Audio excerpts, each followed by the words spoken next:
Chapter 3 विद्युत विभव, और आज का हमारा टॉपिक है बिंदु आवेश के कारण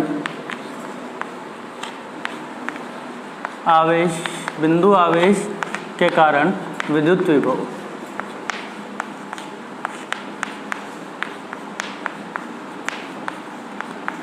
ठीक, तो मान लेते हैं कि निर्वात में किसी बिंदु O पर एक Q आवेश रखा है। ठीक, किसी बिंदु O पर एक Q आवेश रखा है जिससे विद्युत क्षेत्र बाहर निकलती हुई लाइनों द्वारा दर्शाएंगे हम। ठीक, जो विद्युत क्षेत्र है इससे वो बाहर निकलती हुई लाइनों के द्वारा हम इस तरीके से दर्शाएंगे। अब ये पॉइंट है आपके पास में O बिंदु, और इस पर जो आवेश रखा है वो है Q आवेश। इस Q आवेश से R दूरी पर कोई P बिंदु उपस्थित है। R दूरी पर कोई P बिंदु उपस्थित है जहां विद्युत विभव ज्ञात करना है। तो हम ये मान रहे हैं कि किसी परीक्षण आवेश को अनंत से P बिंदु तक ला रहे हैं, और P बिंदु तक जब ला रहे हैं तो हमें विद्युत क्षेत्र के द्वारा जो विद्युत बल लग रहा है उसके विरुद्ध कुछ कार्य करना पड़ रहा है। ठीक है, तो इन दोनों पॉइंट्स के बीच में विभवांतर हम निकाल सकते हैं, इस पॉइंट्स के बीच में और इस पॉइंट के बीच में। अब इस पॉइंट के बीच में जो विभवांतर निकलेगा V इन्फिनिटी, वो तो होता है 0, और इस पॉइंट के बीच में जो निकलेगा उसको हम कहेंगे VP। ठीक है, देखो दो तरीके हैं करने वाले। या तो आप इस आवेश का, या तो आप ये माने कि किसी आवेश को, परीक्षण आवेश को P बिंदु से अनंत तक लेके जा रहे हैं। अगर मैं ये मानता हूँ कि किसी आवेश को P बिंदु से अनंत तक लेके जा रहे हैं तो विद्युत क्षेत्र द्वारा किया गया कार्य। ठीक है, तो परिभाषा से हमें क्या मिलता है? अच्छा, पहले तो विद्युत क्षेत्र इस P बिंदु पर Q आवेश के कारण विद्युत क्षेत्र, Q आवेश के कारण विद्युत क्षेत्र कितना होगा? तो P बिंदु पर Q आवेश के कारण विद्युत क्षेत्र, Q आवेश से P बिंदु कितनी दूरी पर? R दूरी पर। तो हमारे पास में फॉर्मूला क्या होता है? E vector is equal to KQ upon कितना? तो R स्क्वायर, और यहाँ पर R कैप लगा सकते हैं जो कि डायरेक्शन को शो करेगा। ये डायरेक्शन बल की डायरेक्शन में होगा। ठीक है, R कैप जो है वो बल की दिशा में ही होगा। आगे हमारे पास में क्या है? या तो मैं मान लूँ कि Q नॉट आवेश को P से इन्फिनिटी तक लेके जा रहे हैं, या फिर मैं मान लूँ कि अनंत से P तक लेके आ रहे हैं। देखो दोनों में अंतर क्या है? अगर मैं P से अनंत तक लेके जा रहा हूँ तो कार्य कर रहा है विद्युत क्षेत्र, और अगर मैं अनंत से P तक लेके आ रहा हूँ तो कार्य बाह्य स्रोत द्वारा किया जा रहा है विद्युत बल के विरुद्ध। ठीक है, दोनों में अंतर थोड़ा सा है। अगर मैं ये पॉइंट लेता हूँ कि P से इन्फिनिटी तक आ रहा हूँ तो हम जानते हैं, कल हमने पढ़ा था उसके अकॉर्डिंग हम ये जानते हैं कि पहला पॉइंट कौन है? P, अंतिम पॉइंट कौन है? इन्फिनिटी। तो पहले कौन आएगा? Infinity minus VP। अगर मैं P से अनंत तक लेके आ रहा हूँ तो इस कंडीशन में फिर हमारे पास में यहाँ पे क्या होता है? P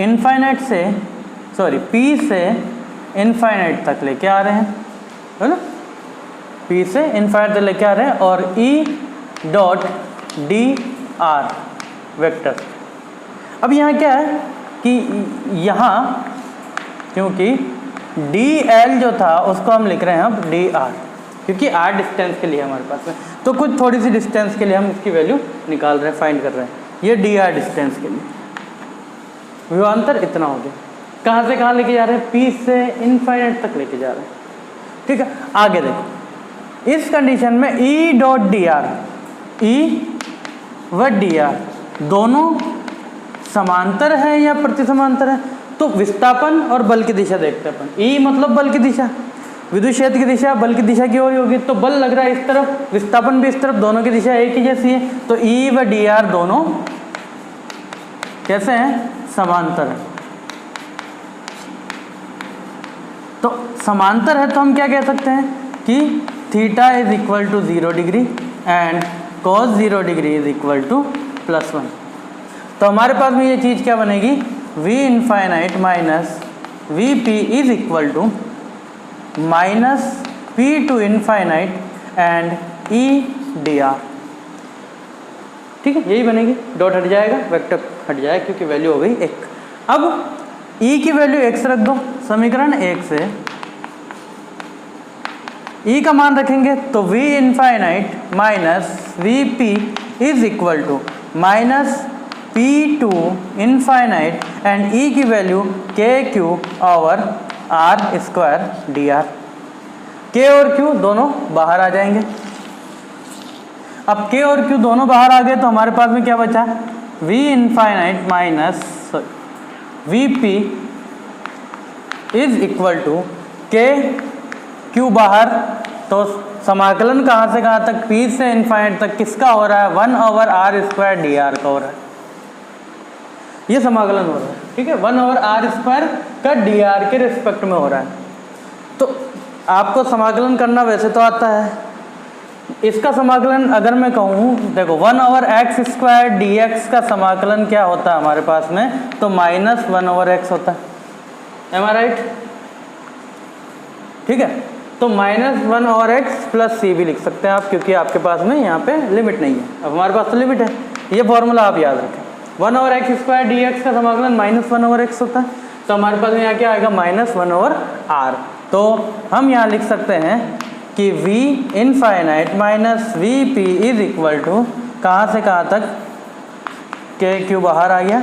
इसके बाद में आप p से इनफाइनाइट तक ले रहे हैं, समाकलन करने के बाद इसकी वैल्यू हो गई है -1/r, और कहाँ से कहाँ तक, p से इनफाइनाइट तक। समाकलन करा हमने 1/r² का 1/x² की तरह, तो हमारे पास में क्या है, -1/r आ गया। अब लिमिट इनफाइनाइट से p तक है, आपको ये माइनस बाहर चाहिए, ठीक है। अच्छा, इसके साथ में एक माइनस चल रहा है हमारे पास में, इस माइनस को साथ लेते चलो, माइनस को साथ लेके चलने से फ़ायदा, माइनस से माइनस कैंसिल, ठीक है। ये माइनस और ये माइनस हमारे पास में कैंसिल हो गया। अब इस कंडीशन में जब ये माइनस बाहर आके इससे कैंसिल हो गया, तो हमारे पास में v infinite minus V P is equal to कितना बचा, तो हमारे पास में बच गया K Q upon 1/r P to infinite. अब लिमिट रखेंगे हम इनफाइनाइट टू p, तो v infinite minus V P is equal to K Q, limit रखी तो 1/इनफाइनाइट माइनस 1/, इस p पॉइंट को हम लिख सकते हैं r, है ना, क्योंकि p पॉइंट कितनी डिस्टेंस पे है, r डिस्टेंस पे। तो हम कहाँ से कहाँ लेके जा रहे हैं, r से इनफाइनाइट तक लेके जा रहे हैं, तो हम इसको p को r लिखेंगे, ठीक है। p तो कोई डिस्टेंस हमारे पास में है ही नहीं। हाँ, पॉइंट लिखने हो तो आप p से यहाँ पे अगर कोई पॉइंट देवें आप तो वो लिख सकते हैं, ठीक है। तो 1/, यहाँ पर r रख सकते हैं। अब ये 1/इनफाइनाइट तो 0 हो गया, तो v infinity minus V P is equal to K Q upon r, वो भी माइनस में, माइनस का 1/r है, ये 0 हो जाता है, क्योंकि 1/इनफाइनाइट इज इक्वल टू आप 0 लिखेंगे, इसलिए आप यहाँ पे minus K Q upon r लिख सकते हैं। अब इनफाइनाइट पे तो क्या होता है, v इनफाइनाइट तो होता है 0, इसलिए आप माइनस वी पी लिख सकते हैं और minus K Q over r लिख सकते हैं। तो नेट फॉर्मूला जो आपको मिलेगा, यहाँ से माइनस कैंसिल हो जाएगा और वी पी आपको मिलेगा के Q over r, unit volt. तो बिंदु आवेश के कारण जो विद्युत विभव आपको मिलेगा वो यहाँ से माइनस कैंसिल, और पी पॉइंट पे क्या मिल गया आपको, के क्यू ओवर r। ये प्लस आवेश के लिए, अगर ये आवेश माइनस क्यू होता तो V P is equal to आप लिखते हैं minus K Q over r, क्योंकि आवेश माइनस का होता है। तो माइनस क्यू के लिए आप इस तरीके से लिख सकते हैं, V P is equal to बराबर minus K Q over r, ठीक है। ये दो चीज़ें आपके पास में। अब r पे विभव किस तरीके से डिपेंड कर रहा है, तो हम ये कह सकते हैं कि r पर विभव व्युत्क्रमानुपाती रूप से निर्भर करता है। तो Vp या V वर्सेस R अगर मैं कोई ग्राफ बनाऊं तो वो ग्राफ हमारे पास में इस तरीके से बनेगा। ठीक है, ये व्युत्क्रमानुपाती रूप से निर्भर करता है। अब दूसरी चीज जो मैं आपको बताया था, अगर मैं अनंत से P पर लेके आऊं, है ना, क्योंकि हम आगे चलेंगे जब गोले के लिए वो निकालेंगे किसी, है ना, तो अलग अलग ज्यामिति के लिए जब निकालेंगे तो हमें क्या करना पड़ेगा, अनंत बिंदु से उस बिंदु तक लाना है जहाँ पर विभव आपको काउंट करना है। तो अब पहला पॉइंट कौन हो गया, अनंत, क्योंकि अनंत से लेके P तक जा रहे हैं। तो पहला पॉइंट अनंत, दूसरा पॉइंट, अंतिम पॉइंट कौन सा हो गया इसका, P। तो अब इसको इंटरचेंज कर दीजिए, Vp माइनस वी इन्फिनिटी। देखो अगर मैं Vp माइनस वी इन्फिनिटी लिखता हूँ तो उस कंडीशन में E और dr दोनों के बीच में एंगल बन रहा है 180 डिग्री का। तो ये वैल्यू जो माइनस में यहाँ पे लगी हुई है वो आपके हाथ में अंदर जाके E dr और आएगा इस तरीके से। तो माइनस से माइनस यहाँ कैंसिल हो जाएगा, ये वैसे ही जीरो हो जाता है। तो Vp इज इक्वल टू आपके पास में बचेगा E dr, ये पॉइंट है। तो वापस आपके पास में घूम फिर के वैल्यू क्या आ जाएगी, यही आएगी KQ/R। तो दोनों तरीके आप यूज में ले सकते हैं, आप इधर से भी चल सकते हैं वहाँ पे, आप उधर से भी आ सकते हैं इसमें। तो फिर उस कंडीशन में आपको E और dr के बीच में जो एंगल बन रहा है उसको ध्यान रखना। E और dr के बीच में एंगल बनना बेसिकली होता है F और dr के बीच में, यानी कि बल और विस्थापन के बीच में क्या एंगल है। तो मैं अगर विद्युत क्षेत्र अगर बल इधर लगा रहा है तो विस्थापन भी तो इधर ही लिया अपन ने, इसलिए ये वैल्यू आई 0 डिग्री एंगल पे। लेकिन अगर बल इस तरफ लग रहा है और हम आवेश को इस तरफ लेके जा रहे हैं तो 180 डिग्री एंगल और फिर माइनस यहाँ पर ये माइनस है। ठीक है, ये है बिंदु आवेश के कारण विद्युत विभव। आगे देखिए, कभी कभी कुछ क्वेश्चन ऐसे बनते हैं कि विद्युत क्षेत्र में कोई बिंदु है जहाँ पर आपके पास में विभव का मान है -15 वोल्ट और उसको आप किसी बिंदु तक लेके जा रहे हैं जिसका विभव आपको फाइंड करना है। तो उस बिंदु का विभव कितना होगा अगर उसको -15 वोल्ट से V तक लेके जा रहे हैं और 6 जूल कार्य करना पड़ रहा है। देखिए समझिए, आपके पास में 2 पॉइंट है विद्युत क्षेत्र के अंदर। पहला जो पॉइंट है उस पर विभव है आपके पास में -15 वोल्ट। ठीक है, इसको मान लीजिए A पॉइंट और इसको मान लीजिए B पॉइंट। तो आपको इस Q आवेश जो आपके पास में है लगभग 1 कूलम, इसको आप ले जा रहे हैं और ले जाने के बाद में आपको जो कार्य करना पड़ रहा है वो है आपके पास में 6 जूल। तो आपको ये फाइंड करना है कि VB पर वैल्यू कितनी है। ठीक, तो फाइंड करने के लिए हमारे पास में क्या हो गया, अंतिम पॉइंट VB, क्योंकि यहाँ से आता लेके जा रहे हैं, -VA is equal to W/Q। ठीक, VB आपके पास में है ही नहीं, इसको तो फाइंड करना है। -15 volt is equal to W6 है और ये 1 है। तो आपके पास में ये VB + 15 is equal to 6 and VB is equal to 6 - 15 is equal to कितने हो गए, -9। ठीक है, तो -9 वोल्ट यहाँ पर जो होगा वो विभव होगा। ठीक है, इस तरीके से आप इनको फाइंड कर सकते हैं। अब हमारे पास में अध्यारोपण का सिद्धांत, यानी कि मल्टीपल चार्जेस के लिए, बहु आवेशों के लिए कुल विभव की गणना किस प्रकार से की जाती है। तो हम अध्यारोपण के सिद्धांत से हम कर सकते हैं।